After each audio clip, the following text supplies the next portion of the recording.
ভাই অধিকারের কথা বললে আপনি আমাকে জামাত শিবিরের ট্যাগ লাগাবেন কেন? মানুষের কথা বললে আপনি আমাকে জামাত শিবিরের কথা বলে আবার আমাকে উত্ত্যক্ত করবেন কেন? সেই কথাই তো আমাদের তরুণেরা বলেছে, আরে আমরা তো অধিকার চেয়েছি, আমাকে রাজাকার বানিয়ে দিলেন। মেধার রাজ্যে যে রাজত্ব করবে সে তো চাঁদাবাজি করতে পারে না। মেধার রাজ্যে যে রাজত্ব করবে সে দখলদারিত্ব করতে পারে না। মেধার রাজ্যে যে রাজত্ব করবে সে আমার বোনের ইজ্জত নিয়ে টানা হেঁচড়া করতে পারে না। ছাত্রলীগ করেছে বলে, ছাত্রলীগ ধর্ষণের সেঞ্চুরি করেছে, ছাত্রলীগকে নিষিদ্ধ করা হয়েছে, আওয়ামী লীগকে নিষিদ্ধ করতে হবে। আমাদের কলেজের টুকরা সন্তানরা এখানে কথা বলেছে। আমাদের শহীদ পরিবার, আহত পঙ্গু পরিবারের পক্ষ থেকে তারা তাদের নতুন বাংলাদেশ বিনির্মাণের কি স্বপ্ন দেখে, সেই স্বপ্ন তারা এখানে উপস্থাপন করেছে। আমাদের অত্র স্কুলের সম্মানিত প্রধান শিক্ষিকা এবং অন্যান্য শিক্ষকবৃন্দ, আমাদের শিল্পী গোষ্ঠীর বিভিন্ন শিল্পীরা এখানে আছেন, অত্র স্কুলের সম্মানিত অভিভাবকবৃন্দ আছেন, আমার প্রাণপ্রিয় ছাত্রছাত্রীরা আছে, তরুণ প্রজন্মের প্রতিনিধিরা এখানে আছেন, সুধী মণ্ডলী, আসসালামু আলাইকুম ওয়া রাহমাতুল্লাহি ওয়া বারাকাতুহু। আসলে এখানে বলা হয়েছে রক্তিম জুলাই 24, তরুণদের কল্পনায় আগামীদের বাংলাদেশটা কেমন হবে। আমার তো বোধহয় কেমন হবে এই কথাটা তারা জুলাই আগস্টে তাদের স্লোগানের মাধ্যমে আমাদেরকে বারবার জানিয়েছে। প্রথমে তারা জানিয়েছে লাখো শহীদের রক্তে কেনা দেশটা কারো বাপের না, দেশটা তো কারো বাপের না। আমাদের বিগত 16 বছরে দেশটাকে একজন বাপের দেশ হিসাবে আমাদের কাছে চাপিয়ে দেওয়া হয়েছে। আমাদের তরুণরা বলেছে, আমাদের তরুণরা স্পষ্ট বলেছে এই দেশটা বাপের না, এই দেশটা 18 কোটি মানুষের। দ্বিতীয় কথা হচ্ছে ওই বাপেরা এবং ওই স্বামী স্ত্রীরা যারা বাংলাদেশ এবং ভারতকে স্বামী স্ত্রী হিসাবে আমাদের সামনে অত্যন্ত নির্লজ্জভাবে তুলে ধরেছে। আমাদের তরুণেরা খুব ব্যর্থহীন কণ্ঠে বলেছে ঢাকা না দিল্লি, বলেন ঢাকা না দিল্লি। তো তরুণরা তো জানিয়ে দিয়েছে, তরুণরা আর কি বলবে? তরুণরা তরুণদের কাজ শেষ করেছে, ছাত্র জনতা তাদের কাজ শেষ করেছে। এখন সরকার এবং রাজনীতিবিদরা মিলে তাদের স্বপ্ন বাস্তবায়নের দায়িত্ব আমরা নিতে না পারলে ব্যর্থতাটা আমাদেরকেই বহন করতে হবে। তারা তো পরিষ্কার সাফ জানিয়ে দিয়েছে ঢাকা না দিল্লি, এটার বাস্তবতা আলহামদুলিল্লাহ আজকেও কাঁটাতারে বেড়া দিতে এসেছিল আমাদের বিডিআর, যেটাকে এখন বিজিবি করা হয়েছে, এদের সবাইকে লাগে নাই, বন্দুকও লাগে নাই, পিস্তলও লাগে নাই, এসএমজিও লাগে নাই, খালি হাতের কাঁচি নিয়ে দাঁড়াইয়া বিজিবিকে বলছে যে আপনারা দাঁড়ায় থাকেন, বাকি শায়েস্তা করার দায়িত্ব আমরা নেব, এবং শায়েস্তা করেছে তাদের। প্রণয় কুমার ভার্মাকে ডেকেছে আমাদের স্বরাষ্ট্র মন্ত্রণালয় উপদেষ্টা। আমরা পরিষ্কার বলি ঢাকা না দিল্লির এই স্লোগান, এটা শুধু স্লোগান না, এটা 18 কোটি মানুষের হৃদয়ের স্পন্দন। স্পন্দন যদি কেউ বুঝতে ব্যর্থ হয় তাহলে ওই দায়ভার বিগত দোসরদের মতোই তাকে কিন্তু বহন করতে হবে। আমাদের তরুণরা কি স্বপ্ন দেখেছে? আমাদের তরুণদের গুরুত্বপূর্ণ একটা স্বপ্ন ছিল, তারা পরিষ্কার জানিয়ে দিয়েছে। এমন এমন স্লোগান, আমার কাছে মনে হয়েছে স্লোগান নিয়ে আমি এটা এখানে বলি, আমার আবেগের কথা বলি। আমি ছোট্ট একটা গবেষণা করেছি, অনেকে আবার বলে আমি ডাক্তারি করি মনে করে, আমি বাংলার ছাত্র। আমি আজকে এটা বলে যাই, আমি হয়তো বাঁচবো না, আমাদের তরুণ শিক্ষার্থীরা এখানে থাকবে। 2024-এর জুলাই আগস্টের স্লোগানের উপরে ভিত্তি করে আগামী দিনে গবেষণা হবে, এটার উপরে পিএইচডি ডিগ্রি দেওয়া হবে। কেন জানেন? আমাদের এই স্লোগানকে ধারণ করে ইতিমধ্যে সিরিয়া বিজয় হয়েছে, আফগানিস্তানে আগেও বিজয় হয়েছে, ফিলিস্তিন এখন বিজয়ের পথে। গোটা পৃথিবী এই স্লোগানকে ধারণ করে এখন সমস্ত জুলুমের রাজ্যগুলো মানুষ মুক্তির পথ দেখতে শুরু করেছে আমাদের তরুণদের এই স্লোগানগুলোকে উজ্জীবিত করে। শুধু এটা একটা স্লোগান না, আমার তো মনে হয় এই স্লোগানকে ধারণ করে আমাদের 71 এবং এই 24-কে যদি কেউ আবার বিতর্কের জায়গা নিয়ে যায় তাহলে তারাই হবে প্রকৃত দেশদ্রোহী। এটাকে বিতর্কের জায়গা নেওয়া যাবে না। আমাদের 71 যেমন চেতনা, আমাদের 2024-এ কিন্তু একইভাবে সেই 71-এর মূল চেতনাটাকে উজ্জীবিত করে, ওটা ছিল একটা প্ল্যাটফর্ম, সেই প্ল্যাটফর্ম ছিল 1971, আর তার উপরে নতুন করে আজ জাতীয় পতাকা উত্তোলন করেছে আমাদের এই 24-এর প্রজন্মরা। সুতরাং কোনোটাকে বাদ দিয়ে কোনোটার অস্তিত্বকে বিনাশ করা অথবা কোনোটার অস্তিত্বকে অস্বীকার করা, প্রকৃতপক্ষে দুটার অস্তিত্বকে অস্বীকার করা শামিল।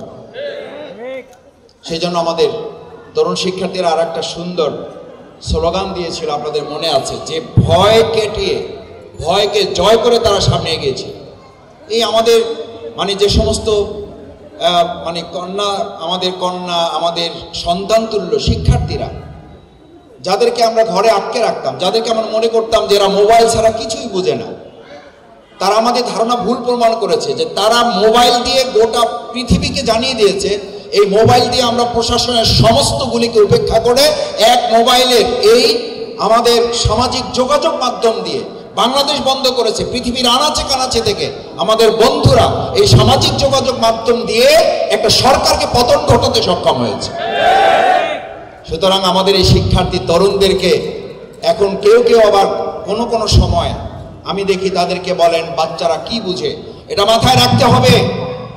আমরা মুরব্বীরা বিগত 15 বছরে আমরা সিঁড়ি তৈরি করেছি, আমাদের সেই সিঁড়িতে রক্তের দাগ ফেলে আমাদের এই বাচ্চারাই আমাদের নতুন স্বাধীনতা এনে দিয়েছে। সুতরাং বাচ্চাদেরকে যদি কোনো পিতা তার সন্তানকে স্নেহ করতে, তার অধিকার দিতে, তার প্রতি যথাযথ সম্মান দিতে ব্যর্থ হয়, তাহলে ওই সন্তান ঠিকই থাকবে, বাবা হিসেবে ব্যর্থ হবে সে। তারা কি স্লোগান দিয়েছিল? যদি তুমি ভয় পাও তবে তুমি, যদি তুমি ভয় পাও তবে তুমি শেষ, আর যদি তুমি যথাযথভাবে রুখে দাঁড়াও তবে তুমি বাংলাদেশ। আমাদের এই তরুণরা, আমাদের এই শিক্ষার্থীরা, আমাদের এই ছাত্র জনতারাই বাংলাদেশ। যদি তাই না হতো তাহলে এই সারিতে এখন যারা বসে আছে আমরা, জেলখানাও কপালে জুটতো না, আমাদের এতদিন গুমের মুখে পড়তে হতো অথবা আমাদের কবরে থাকতে হতো। অনেকে বলেন আমাদের জেলে যেতে হতো, আমি বলি না, জেলে যেতে হতো না, হয় কবরে না হলে গুমের খপ্পরে পড়ে এই সারির নেতারা, এই সামনে সারিতেও যারা আছেন, তার অস্তিত্ব আপনাদের পরিবারের সামনে আপনারা দেখাতে পারতেন। সেই জন্য তারা স্লোগান তুলেছে। এই স্লোগানগুলোই তো আমাদের বাংলাদেশ, এই স্বপ্নই তো বিনির্মাণ করতে চাই আমরা। আমাদের সেই প্রিয় কলিজার টুকরা সন্তানেরা স্লোগান তুলেছিল মেধা না কোঠা। কি চেয়েছি আমরা? মেধা চেয়েছি আমরা। মেধার রাজ্যে যে রাজত্ব করবে সে তো চাঁদাবাজি করতে পারে না। মেধার রাজ্যে যে রাজত্ব করবে সে দখলদারিত্ব করতে পারে না। মেধার রাজ্যে যে রাজত্ব করবে সে আমার বোনের ইজ্জত নিয়ে টানা হেঁচড়া করতে পারে না। ছাত্রলীগ করেছে বলে, ছাত্রলীগ ধর্ষণের সেঞ্চুরি করেছে, ছাত্রলীগকে নিষিদ্ধ করা হয়েছে, আওয়ামী লীগকে নিষিদ্ধ করতে হবে। আপনি গাছের ডাল কেটে, মূল গাছ রেখে, গাছের আগা কেটে আপনি গাছকে বিনাশ করতে পারবেন না। কারণ শেখ হাসিনা নিজে বলেছে আমি ছাত্রলীগের অভিভাবকের দায়িত্ব পালন করি। আপনি অভিভাবককে ঠিক রেখে, অভিভাবক সংগঠনকে ঠিক রেখে আপনি ছাত্রলীগকে নিষিদ্ধ করে আপনি তাদের যে রাজনীতির অপব্যবহার, যে গণহত্যা তারা করেছে, এটাকে আপনি সামলাতে পারবেন না। সেই জন্য আমাদের ছাত্র জনতা যে স্লোগান তুলেছিল, সেই স্লোগানগুলোই তো এখন স্বপ্ন। সেই স্বপ্নই তো আমাকে আপনাকে বাস্তবায়ন করার জন্য কাজ করতে হবে। এবং সেই কাজ করার জন্যই আজকে মানবাধিকার সংগঠন যে সিদ্ধান্ত নিয়েছে, তারা যে সুন্দর আয়োজন করেছে, আমি তাদের আয়োজনের প্রতি কৃতজ্ঞতা জানাই, ধন্যবাদ, অভিনন্দন জানাই। এবং এগুলো যত বেশি হবে তত আমাদের এই কলিজার টুকরা সন্তান, ছাত্র জনতা, শ্রমিক ভাই বোনেরা যে স্লোগান তুলেছিল চাইলাম অধিকার হয়ে গেলাম, তারা শুধু এই স্লোগান 24 জুলাই এবং আগস্টের জন্য দেয় নাই। আমি একটা কথা আমার শিক্ষক, শ্রদ্ধেয় মুরব্বিয়ানে কেরাম, তরুণ প্রজন্ম এখানে তোমরা আছো, তোমাদের কানে বলে যাই, এই একই রাজাকারের তকমা যদি আবার কেউ দেয় তাহলে তাদেরকে বলা হবে চাইলাম অধিকার হয়ে গেলাম। তখন আবার সবাই মিলে স্লোগান তুলবে, তুমি কে আমি কে, কে বলেছে কে বলেছে। আমাদের সন্তানদের স্বপ্নের বাংলাদেশ তো এটা। আরে ভাই, অধিকারের কথা বললে আপনি আমাকে জামাত শিবিরের টেক লাগাবেন কেন? মানুষের কথা বললে আপনি আমাকে জামাত শিবিরের কথা বলে আবার আমাকে উত্তপ্ত করবেন কেন? সেই কথাই তো আমাদের তরুণেরা বলেছে, আরে আমরা তো অধিকার চেয়েছি, আমাকে রাজাকার বানিয়ে দিলেন আপনি। অধিকারের প্রশ্ন তুললে, দেশের মানুষের স্বাধীনতা সার্বভৌমত্বের কথা বললে আপনি আমাকে থামিয়ে দিবেন রাজাকারের কথা বলে, সেই দিন এখন তুমিই বাংলাদেশ। সেই জন্য আমি শেষ করতে চাই যে কথাটা বলে, আমাদের সেই সমস্ত ছাত্র তরুণদের একটা শেষ স্লোগানের কথা বলে, শেষ স্লোগান না, এটা একটা এটাই স্বপ্ন, এই স্বপ্নের কথাই আমাদের তরুণের আজকে বাস্তবায়ন করতে চায়। আমার ভাই কবরে, খুনি কেন এখনো বাহিরে, সেই খুনের আশ্রয়দাতা আমাদের প্রতিবেশী রাষ্ট্র। তারা আজকেও বলেছে, সেখানকার কংগ্রেসের একজন নেতা দম্ভ করে বলেছে, শেখ হাসিনা ভারতকে যা দিয়েছে তাকে যতদিন বাঁচবে ততদিন ভারতে থেকে আশ্রয় দেওয়া উচিত। ভারত একটা রাষ্ট্র না, ভারত একটা সন্ত্রাসী গোষ্ঠী। কারণ চিহ্নিত একজন সন্ত্রাসীকে যারা আশ্রয় দেয়, আমি মনে করি ভারতের জনগণের সিদ্ধান্ত নেওয়া উচিত ওই সরকার এবং ওই ব্যক্তিদের বিরুদ্ধে তারা আন্দোলনে নামা। আসুন, আমাদের এই তরুণরা এই সমস্ত স্বপ্নই আমাদের সামনে উত্থাপন করেছিল। এই স্বপ্নগুলো বিনির্মাণে তাদের প্রত্যেকটা স্লোগান বাংলাদেশের এক একটা সাংবিধানিক ধারায় পরিণত করে বাংলাদেশকে পরিচালিত করতে পারলে আমি মনে করি আজকে আমাদের এই প্রিয় প্রতিষ্ঠান মানবাধিকার উন্নয়ন কেন্দ্র যে সুন্দর আয়োজন করেছে, তরুণদের স্বপ্ন বিনির্মাণের কথা বলেছে, তরুণদের স্বপ্ন জানানোর উদ্যোগ গ্রহণ করেছে, এই স্লোগানগুলোকে ধারণ করতে পারলেই কেবল আমরা আমাদের কাঙ্ক্ষিত সুন্দর বাংলাদেশ উপহার দিতে পারবো। সবাইকে ধন্যবাদ।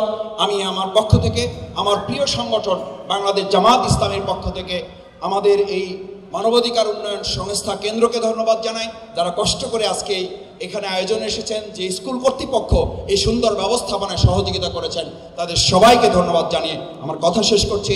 আল্লাহ হাফেজ। বাংলাদেশ জিন্দাবাদ।